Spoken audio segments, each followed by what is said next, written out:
Okay, class. All right. First of all, okay, the part where I had you write this portion over here down is so very important because now that we've gotten to 9-8. We've covered 9-4, which is on factoring out greatest common monomial factors. We covered 9-5, which is factoring when A is 1, factors of C whose sum is B. That was 9-5. 9-6, we introduced the AC method.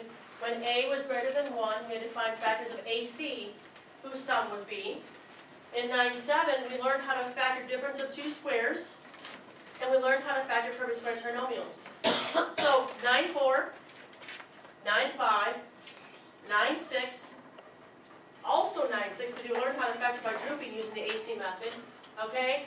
9-4, 9-5, 9-6, 9-6, 9-7. So where we are today? 9-8. 9-8 class is on what we call factoring completely. So it's taking everything that you've learned. So this is why we've done everything that we've done up to this point. Is now we're all putting it together. So we're going to be giving you polynomials to factor, and you're going to have to go through this process of, I need to factor my greatest common factor first. Then I need to see if I have a difference of two squares or a perfect square trinomial to factor. If I don't have one of those, then I move down to step 3. Can I factor using this method? Or can I factor using this method? If it's a 4-term polynomial, I factor by grouping. So all of this is there for a reason because I've taught you all of this. We've taught you all this. Now we're going to put it all together and see how much we remember and see how much we can do. Okay? So I'm going to start off with what number of polynomial is this? How many terms is that? How many terms is this? 4. A 4-term polynomial. What do we do to factor a 4-term polynomial? We factor by what? We factor by, what do we do when we did the AC method? When we had a 4-term polynomial, we factored by what? Grouping. We factored by grouping, exactly. Yep. Okay, so guys, we have this in what we call descending order. Highest degree to lowest degree.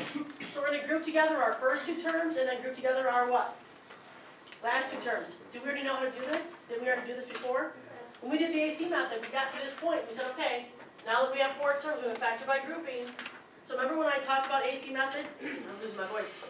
AC method, and we started to realize that we got to a 4-term polynomial. So I said to you guys, hey, guess what? You're already doing parts of 9-8 already. That's nice about what we already learned.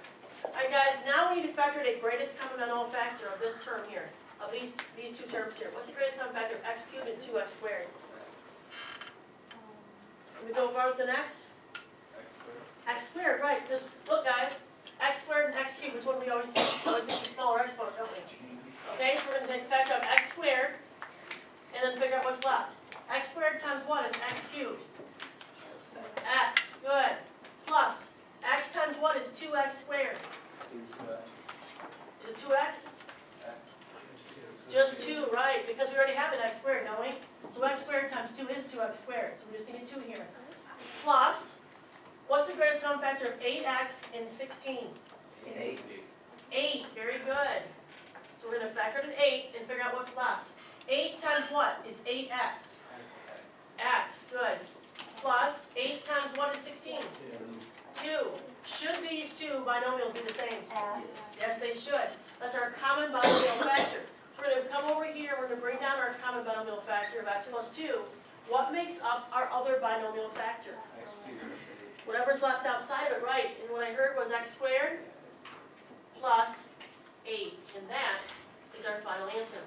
Well, they're going to start you off in 9-8, guys, is something you've already learned how to do using the AC method, is the factor by grouping part.